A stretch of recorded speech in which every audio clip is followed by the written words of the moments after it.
Viva Maria Imaculada! Eu sou Fábio de Jesus por Maria e esse é o canal Subindo a Montanha.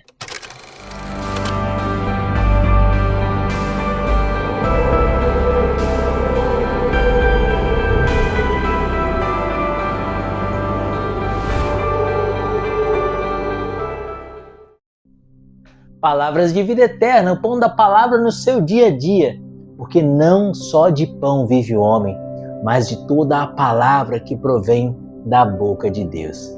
Hoje é domingo, dia do Senhor. O evangelho que a igreja nos propõe nesse domingo está em Mateus, capítulo 28, versículos de 16 a 20. Hoje celebramos na igreja a ascensão de Jesus aos céus. Abra o coração, a mensagem do céu para você.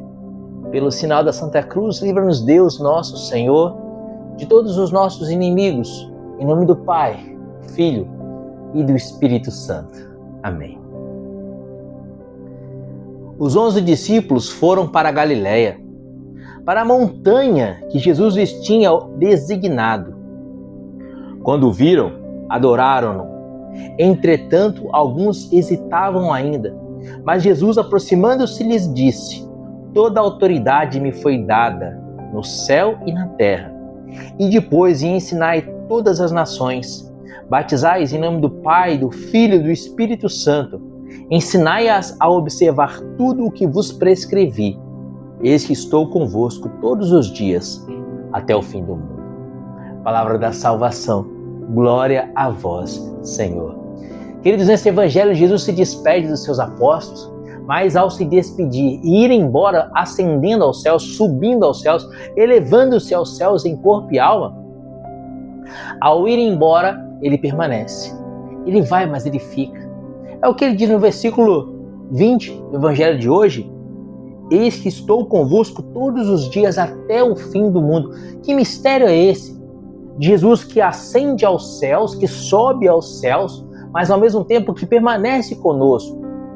Vamos precisar mergulhar profundamente nos mistérios desses versículos, esses 4 versículos, de 16 a 20, para entendermos a presença desse Deus Emanuel. Eis que a Virgem conceberá e dará à luz um filho, e lhe porá o nome de Emanuel, Deus conosco. É a profecia de Isaías. Isaías prometeu que Jesus seria Deus conosco, e de fato ele é. Mas onde está e como está conosco o Senhor Jesus, junto de nós todos os dias até o fim do mundo? Primeiro precisamos entender o mistério da ascensão de Jesus. Acontece que, você sabe, Jesus ressuscitou na Páscoa ao 3º dia, depois da sua paixão. Ele foi pregado no madeiro na sexta-feira, que antecedia a solenidade de Páscoa para os judeus. A Páscoa era celebrada naquele sábado. Ele foi pregado na sexta-feira. Sexta-feira, a partir das 18 horas, já se considerava a festa pascal, então ele é sepultado às pressas, posto às pressas no sepulcro, e permanece ali como que repousando naquele sábado de Páscoa, como que respeitando o repouso sabático. Jesus permanece o sábado de Páscoa na sepultura. E a tradição nos ensina que ele vai à mansão dos mortos para remir e para restaurar, para levar de volta aos céus aqueles que estavam no limbo, que estavam ainda impedidos de entrar no céu porque esperavam a redenção. No domingo de Páscoa, então, ele ressuscita glorioso. E a partir do domingo de Páscoa, Jesus começa uma jornada de 40 dias com seus apóstolos, curando os seus corações dos traumas que a paixão havia deixado neles, curando os seus corações de toda aquela dor de ver o seu Deus morrer na cruz, de todo aquele sentimento de que tudo acabava na cruz. Jesus, durante 40 dias, aparece para os seus apóstolos, curando os seus corações, de forma especial, curando o coração de Pedro, que havia negado 3 vezes o Senhor por medo. Então Jesus se aproxima de Pedro na beira da praia e diz aquela sentença maravilhosa: Pedro, tu me amas? Pedro diz: Senhor, te amo. Então vai, apacenta minhas ovelhas. Depois Jesus diz pela segunda vez: Pedro, tu me amas? E Pedro fala: sim, Senhor, eu te amo. Jesus, então, apacenta as minhas ovelhas. Aí de uma terceira vez Jesus diz: Pedro, tu me amas? E Pedro se lembra. Ele havia negado Jesus 3 vezes. Jesus pergunta se o Pedro o amava 3 vezes. Então Pedro responde: não mais com ágape, que ele havia respondido com a palavra ágape, Senhor, eu te amo, com todo o coração. O ágape é aquele amor de todo o coração, de toda a alma, com toda a força, com toda a inteligência. Mas não era assim ainda que Pedro amava a Jesus. Então Pedro responde com sinceridade, Senhor, tu sabes tudo, tu sabes que eu te amo. Mas esse eu te amo que Pedro usa não é mais o verbo ágape, é o filéu. No português seria, Senhor, você sabe que eu gosto muito de ti, mas ainda não consigo te amar com o amor de dar a vida.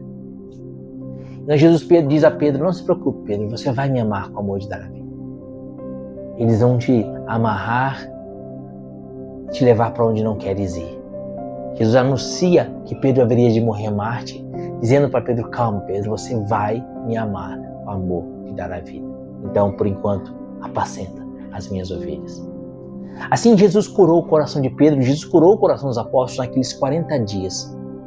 Depois de 40 dias de uma nova quaresma, mas agora uma quaresma do ressuscitado, que é o tempo que nós vivemos, o tempo pascal, 40 dias entre a Páscoa e a ascensão de Jesus.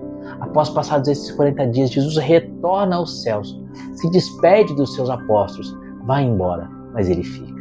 Eis que estareis convosco todos os dias, até o fim do mundo. Esse Jesus que aqui sobe aos céus, ele permanece conosco para nos levar aos céus, porque ele é o caminho. No seu discurso final, no cenáculo, depois de celebrar a Santa Ceia, ele disse para os apóstolos, eu me vou e para onde eu vou, vós não podereis ir agora, mas me seguireis depois. Então Tomé pergunta a Jesus, Senhor, não sabemos para onde vais, como pois podemos conhecer o caminho? Jesus diz, eu sou o caminho, a verdade e a vida. E agora Jesus, ascendendo aos céus, ele se deixa como caminho para seguirmos os seus passos rumo ao céu. Você quer ir para o céu, meu irmão? Você quer ir para a vida eterna? Você quer experienciar a felicidade eterna que nunca acaba lá no alto da montanha? Como vai dizer São Paulo na 1 Coríntios capítulo 2, versículo 9, coisas que os olhos nunca viram, que os ouvidos nunca ouviram, que o coração humano jamais imaginou, é o que Deus tem preparado para nós. Uma felicidade completa, a visão beatífica da face de Deus nos céus, no alto dos céus, a glória de Deus e uma felicidade, uma satisfação, um contentamento, um gozo espiritual que não acaba. Uma felicidade completa e total no alto da montanha. Você quer experienciar, eu tenho certeza que você quer. Tenho certeza que você quer ir ao céu, porque o seu lugar é o céu. Esse desejo de felicidade que você tem no seu coração é um desejo de céu. E aqui nesse evangelho de hoje, ao ascender aos céus, Jesus nos ensina o caminho. Veja bem como começa esse evangelho de hoje. Os 11 discípulos foram para Galileia, para a montanha que Jesus lhe havia designado. Jesus havia dito que eles fossem para Galileia, que eles subissem a montanha. É por isso que o nome desse canal é Subir na Montanha. Todas as vezes que existe uma teofania, uma manifestação de Deus, toda vez que Deus fala com o seu povo ou com o seu profeta de maneira forte, tremenda, é numa montanha. Foi numa montanha que Deus deu a lei a Moisés. Foi numa montanha que Jesus se transfigurou no Tabor. Foi numa montanha que Jesus fez o seu maior sermão, o sermão da montanha. Foi numa montanha que Jesus sofreu a sua paixão. E aqui numa montanha Jesus ascende aos céus. A montanha é o símbolo da vida de oração. Subir a montanha é orar. A montanha é o lugar da oração, o lugar do encontro com Deus. Por isso, se você quer ir ao céu, você precisa ser homem de oração, você precisa ser mulher de oração. Santo Afonso Maria de Ligório diz que quem reza se salva, quem não reza se condena. E onde que era essa montanha na qual Jesus ascendeu aos céus? Era na Galileia. Lugar onde tudo começou, o lugar do primeiro encontro com Jesus. A cada dia na vida de oração você precisa voltar ao primeiro encontro, ao primeiro amor. No Apocalipse, o Senhor diz, tenho contra ti que arrefeceste do primeiro amor. Nós não podemos arrefecer do primeiro amor, porque se a gente arrefece, se a gente esfria do primeiro amor, a gente fica morno. O morno que não é nem quente nem frio, o morno quer dizer aquela pessoa tíbia, que não se importa mais em agradar ao Senhor, mas que muitas vezes cai em situações de pecado venial, de pecado leve, sem se preocupar. Não comete mais o pecado mortal, porque teve uma experiência com Jesus, se converteu, mas ela não se importa mais de falar uma mentirinha, de comer um pouco para mais na gula, de permanecer um pouco mais na cama pela preguiça. Não tem mais receio de ofender a Jesus pelo pecado venial. É a alma tíbia. E o que causa essa tibieza na alma? Essa tibieza que enoja a Jesus. Ana Catarina Emmerich, a grande vidente Ana Catarina Emmerich, que teve visões místicas da vida de Jesus. Jesus revelou a Ana Catarina Emmerich que na sua agonia no Getsemane, quando ele dizia: Pai, afasta de mim esse cálice, todavia não seja feita a minha vontade, mais a tua. Ali no Getsemane, o cálice que Jesus se referia eram as almas tíbias, eram as almas religiosas, batizadas, que viviam sacramentos, mas viviam mais ou menos. Não se importavam mais em vencer o pecado venial. É preciso voltar para a Galileia, voltar para o primeiro amor. É preciso manter-se quente. O primeiro amor, o primeiro encontro com Jesus é que mantém a alma quente. Quando Jesus fala na alma, cativa a alma, arde o coração. Como diziam os discípulos de Emaús, não ardiam os nossos corações quando ele falava conosco no caminho? Esse coração que ardia no coração, esse coração ardente dos discípulos de Emaús ao ouvir a palavra de Jesus, era o voltar ao primeiro amor, estar na presença de Jesus. Eles reconhecem, é Jesus mesmo, porque estávamos na presença dele mesmo, porque quando ele falava, ardia o nosso coração. Essa é a vida de oração. Estar no alto da montanha, voltar para a Galileia, voltar para o primeiro amor, conversar, ter colóquios com Deus, no escondido do seu quarto. Você precisa ter momentos de oração no seu dia. Primeiro ponto, você quer ir para o céu? Você precisa ter momentos de oração no seu dia, para ter intimidade com Deus, para o seu coração arder, para você ser uma alma quente, uma alma amiga, eleita de Deus. Então, a cada dia, volta para a Galileia e sobe a montanha. Volta para a Galileia e sobe a montanha. Vida de oração. Quem reza se salva, quem não reza se condena.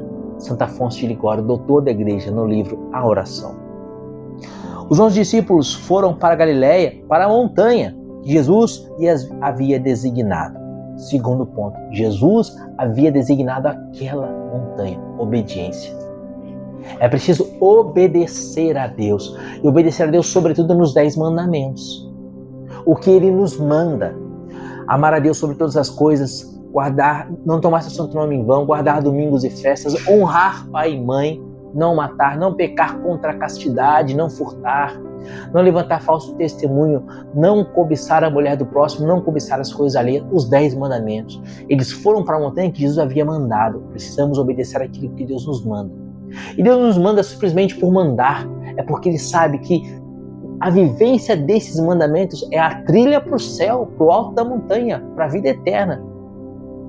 Se sairmos dessa trilha, nós nos perdemos na mata e seremos atacados por serpentes, por animais peçonhentos e perigosos. Não podemos sair da trilha dos 10 mandamentos. É preciso fazer o que Ele nos manda. Primeiro ponto, voltar para a Galileia, subir a montanha, vida de oração. A montanha que Ele manda. Segundo ponto, viver os mandamentos de Deus. Vamos continuar? O terceiro e último ponto. Quando o viram, adoraram. Adoração. E aqui está o cerne da questão. Lembra que eu comecei o vídeo dizendo que esse Jesus que sobe aos céus, Ele permanece conosco? Como Ele diz no versículo 20, eis que estou convosco todos os dias até o fim do mundo. E eu dizia, como que Jesus está conosco até o fim do mundo? Jesus está conosco até o fim do mundo, no Santíssimo Sacramento do altar. Ele vai dizer em João 6,48, eu sou o pão da vida, vossos pais no deserto comeram maná e morreram. Eu sou o pão vivo que desceu do céu, quem comer do meu pão viverá eternamente. Porque minha carne é verdadeiramente uma comida, o meu sangue é verdadeiramente uma bebida. Ele vai dizer em Mateus capítulo 26, versículo 26, tomai todos e comei, isto é o meu corpo que será entregue por vós. Ele está verdadeiramente presente na Eucaristia. Tem vários milagres eucarísticos, pesquisa na internet, milagres eucarísticos. Você vai ver diversos, incontáveis, dentre os quais o mais antigo e o mais célebre é o milagre lantiano. Pesquisa, dá um Google, milagres eucarísticos. Mas não precisávamos ver milagres, basta para nós a palavra de Jesus. Ele disse, eu sou o pão da vida. Ele é a verdade, Ele não mente. Se Ele diz que Ele está na Eucaristia, Ele está na Eucaristia. Eu acredito na palavra de Jesus. Adoração eucarística. Chegando no alto da montanha, eles o adoraram. Esse é o caminho para o céu, meu amado. Vida de oração, a vivência dos mandamentos e a adoração eucarística. Hoje, quando contemplamos a ascensão de Jesus aos céus, Jesus que sobe aos céus estende a mão para você e te convida a ir para o céu. Você quer ir para o céu? Você quer subir e viver com Jesus para sempre no alto da montanha? Vida de oração, vivência dos mandamentos, adoração eucarística. Que Deus te abençoe e viva Maria Imaculada.